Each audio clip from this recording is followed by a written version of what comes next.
Alright everybody, wanted to show you how we start our buck stove. This is a model 81ZC, but it should be the same for most of them. The first thing you want to do is open it up, and if you got any coals or ashes left in there from a fire before, sweep them down and get them out of there. Any of the unburnt logs. You want to keep about 1/4 of an inch of ash on the bottom of this firebox here. That's going to help insulate and keep the heat radiating out. So we'll get this cleaned up and show you how it's supposed to look. Alright, as you can see there, it's not perfect, but we just kind of swept the ashes around, got out some of the bigger pieces, and made sure we had some ash over the trap door that's right there.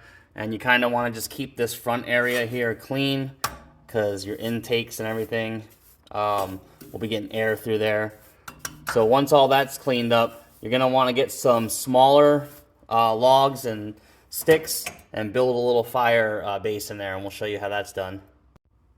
Alright, we've got the wood stacked in there, and as you see, the first row is running front to back. The next row is running left to right. And the reason we have it like this to start is so we can put our fire starter underneath here. We're going to use fat wood, but you can really use anything. You can use newspaper, any type of paper, anything like that. But the main thing you want to make sure is that if you have a catalyst buck stove like we do, pull your catalyst out. Make sure your vents or your intakes are open on both sides, and the little booster intake in the middle. You want to make sure all your intakes are open. So now that we have it open, we're going to light the fat wood up and stick it in there. Alright, we got a piece of fat wood lit, and as you can see, our chimney draft is pretty good already. It's cold and it's still sucking out.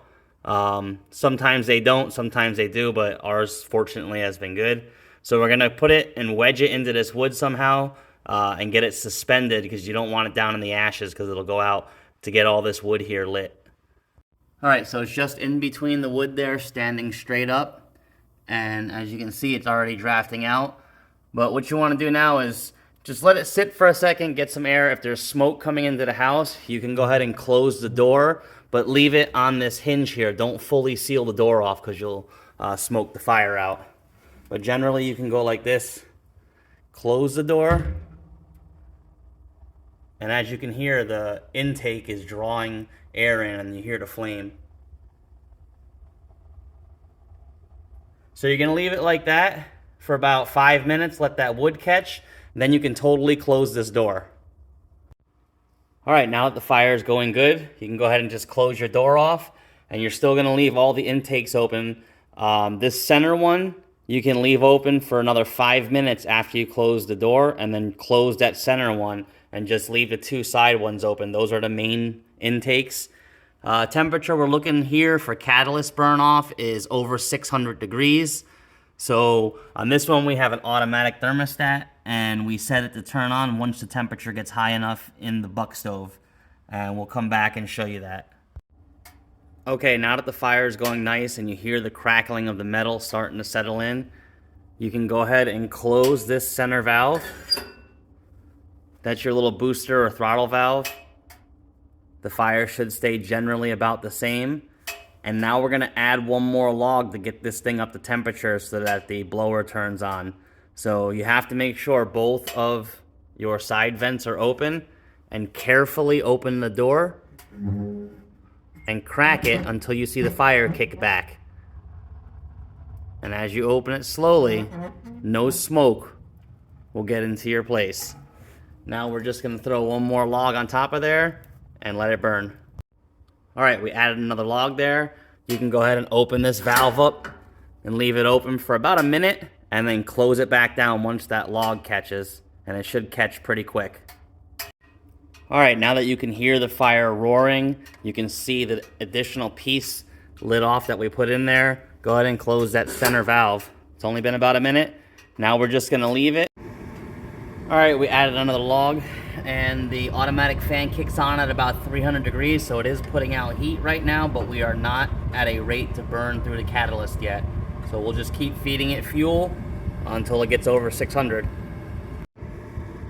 Alright, we got some wood loaded up in there again, and we're right at almost our target temperature.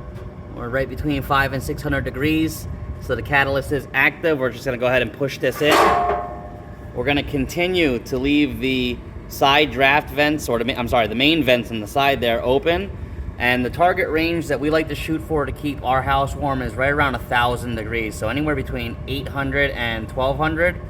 So you just continue to monitor the fire until it gets up there. And once it gets to your desired temperature, you go ahead and adjust the flues so that the burn rate is sustained. And we'll come back and check it when it's about 1,000 degrees. All right, we're starting to creep up to about 1,000 here, just under 900. So what we like to do is start closing these damper doors, and we go about halfway in to start on both sides. About halfway in. And this center boost vent is pushed all the way in. So now we'll leave it there, and it should maintain around 1,000 degrees. All right, we've reached our target temperature of right around 1,000 to 1,200. Yours may vary. We added one piece of wood in there, and we kicked back the intake valves to about 1/4 of an inch, maybe a little less, with that center boost valve closed. And everything's warming up. We'll go check out the thermometer, and we'll see what it says. All right, it warmed up a little bit outside. It's 49 degrees, 73 in here, and it's 1 in the afternoon. We'll come back and check once the sun drops and see what type of temperature we get outside and maintain inside. All right, we just wanted to show you, this is the burn rate that you should be achieving. You see how there's flame on the wood, and the wood is still whole. It's burning away very slowly in there, but we're still maintaining over 1,000 degrees Fahrenheit inside the firebox. So that's the goal, to burn minimum wood with maximum heat. You have to find your flow rate, which, like I said, we're about 1/4 inch out on each one of the flues, or the intakes, and everything's running smoothly. And now we'll just feed it 1 or 2 logs at a time, depending on how hot we want it to get.